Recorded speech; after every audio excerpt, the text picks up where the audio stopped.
رسول اللہ صلی اللہ علیہ وسلم نے کہا،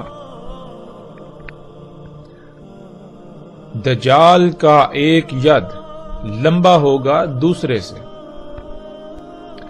ناظرین، ہم انسان ہیں تو جب لفظ ید آتا ہے تو فوراً ہمارے ذہن میں ہمارے ہاتھ کا نقشہ ظاہر ہو جاتا ہے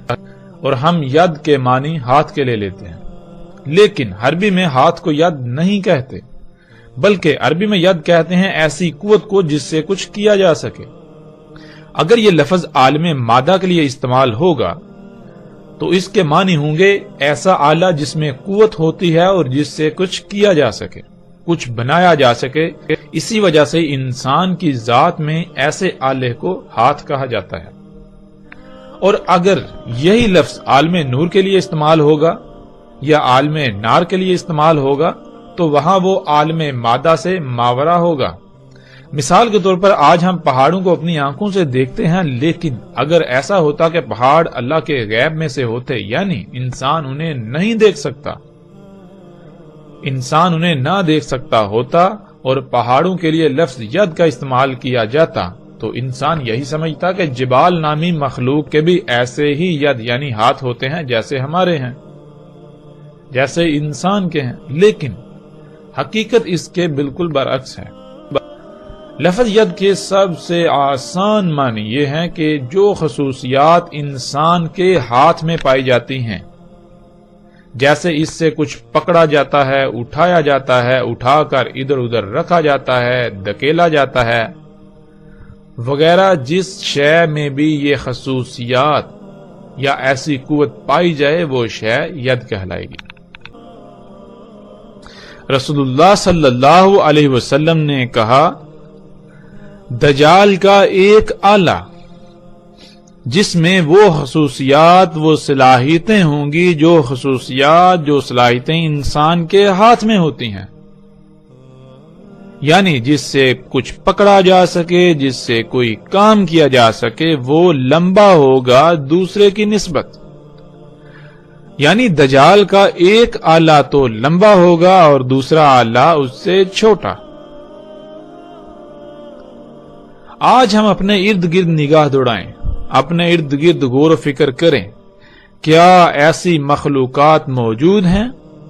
کیا انسان کی خلق کردہ ایسی مخلوقات موجود ہیں جن میں بالکل وہی صلاحیتیں، وہی خصوصیات پائی جاتی ہیں جو صلاحیتیں اور خصوصیات انسان کے ہاتھ میں پائی جاتی ہیں؟ تو حیران کن طور پر ایسی لا تعداد مخلوقات ہمارے سامنے آ جائیں گی، جیسا کہ آپ ان تصاویر میں دیکھ سکتے ہیں۔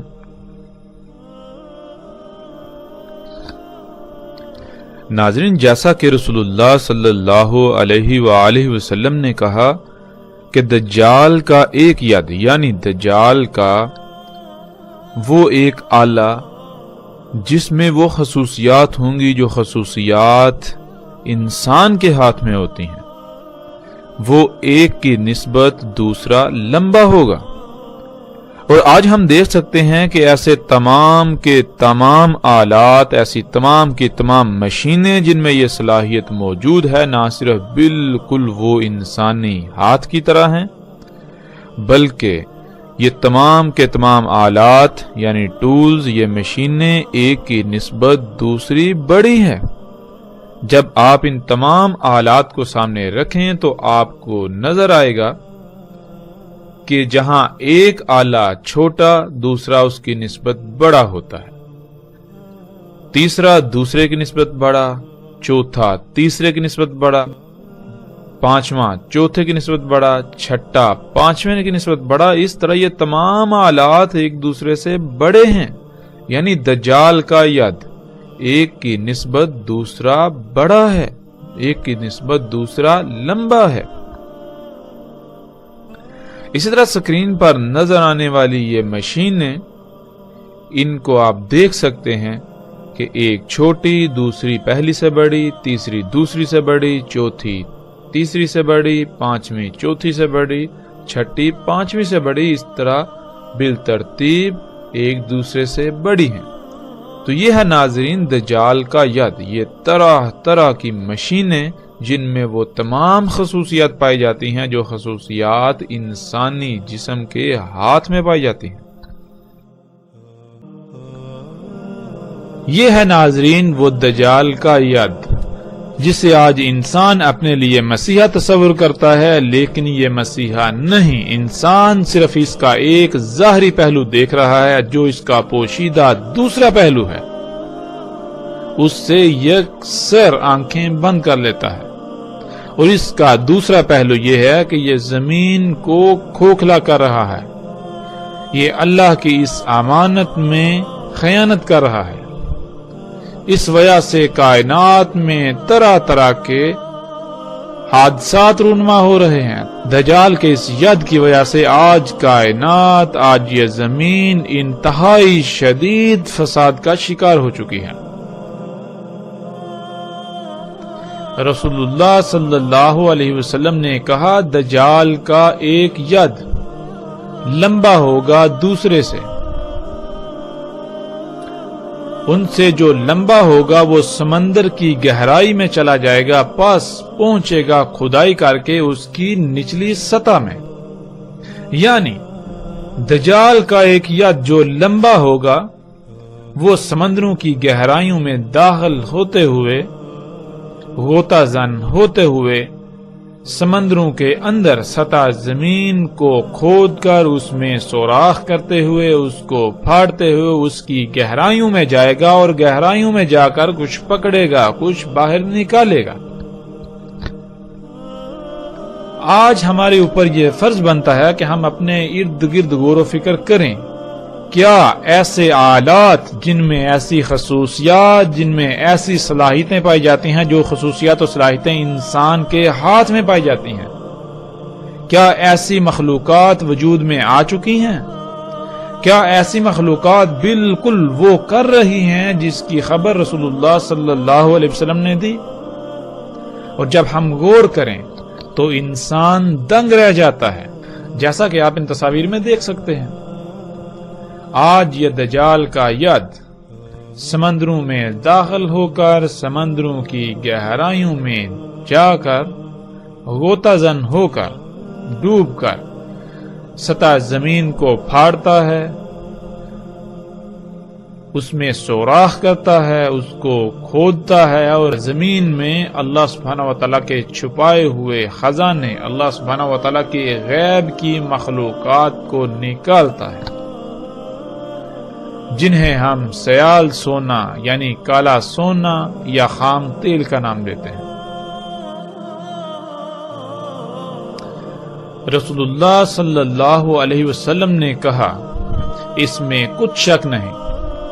دجال کا دیکھنے کا آلہ یک طرفہ ہوگا، دایاں جیسے کہ ہوگا باہر نکلا ہوا پانی پر تیرتا ہوا۔ آج ہم جب اپنے ارد گرد غور و فکر کریں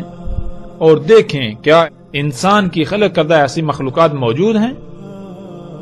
جن میں ایسی تمام صلاحیتیں اور خصوصیات پائی جاتی ہیں جو انسان کی آنکھ میں پائی جاتی ہیں، اور وہ مخلوقات پانی پر تیر رہی ہیں؟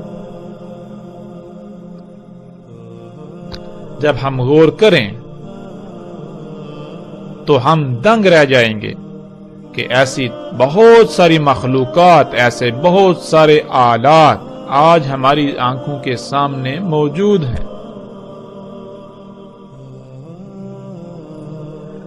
آج ایسے طرح طرح کے آلات ہمیں سمندروں پر بالکل ایسے ہی تیرتے ہوئے نظر آتے ہیں، جن سے سمندروں کی گہرائیوں کو ماپا جاتا ہے، جن سے سمندروں کی گہرائیوں میں دیکھا جاتا ہے، جن سے پانی کے اندر دیکھا جاتا ہے۔ اس کے علاوہ کئی طرح کے کام لیے جا رہے ہیں۔ یہی وہ دجال کا دیکھنے کا آلہ ہے، دجال کی وہ عین ہے جس سے زمین اور سمندروں کی گہرائیوں میں دیکھا جا سکتا ہے اور دیکھا جا رہا ہے۔ وہاں کیا کیا موجود ہے، پھر انہیں دجال کے ید کے ساتھ باہر نکالا جاتا ہے۔ اور رسول اللہ صلی اللہ علیہ وسلم کے الفاظ کے عین مطابق آج یہ سب ہم اپنی آنکھوں کے سامنے ہوتا ہوا دیکھ رہے ہیں۔ آج ان آلات کو بوئے کا نام دیا جاتا ہے۔ ان کی مختلف اقسام ہیں، ان میں سے کچھ سمندر کی تجزیاتی معلومات محفوظ کر کے بذریعہ سیٹلائٹ ارسال کرتے ہیں۔ مثلا یہ لمحہ بلمحہ سمندر میں پیدا ہونے والی لہروں، ہوا کی شدت وغیرہ کی معلومات بھیجتے ہیں، اور انہی معلومات کی بنیاد پر موسموں میں تغیر و تبدل کا اندازہ لگایا جاتا ہے، اور سمندروں میں پیدا ہونے والے طوفانوں وغیرہ کی بھی معلومات انہی کے ذریعے حاصل کی جاتی ہیں۔ اس کے علاوہ یہ سمندر کی سطح کا معائنہ کرنے کے لیے بھی استعمال ہوتے ہیں، سمندروں میں دیکھنے کے لیے، اور سمندر کے اندر سطح زمین کی گہرائیوں میں بھی انہی کی مدد سے دیکھا جا سکتا ہے اور دیکھا جاتا ہے۔ آواز کی لہروں اور ان لہروں کو موصول کر کے ان کا ادراک کرنے کی صلاحیت رکھنے والے ایسے آلات بھی ان میں نصب ہوتے ہیں، جن کے ذریعے سمندروں کی گہرائیوں وغیرہ کی معلومات حاصل کی جاتی ہیں۔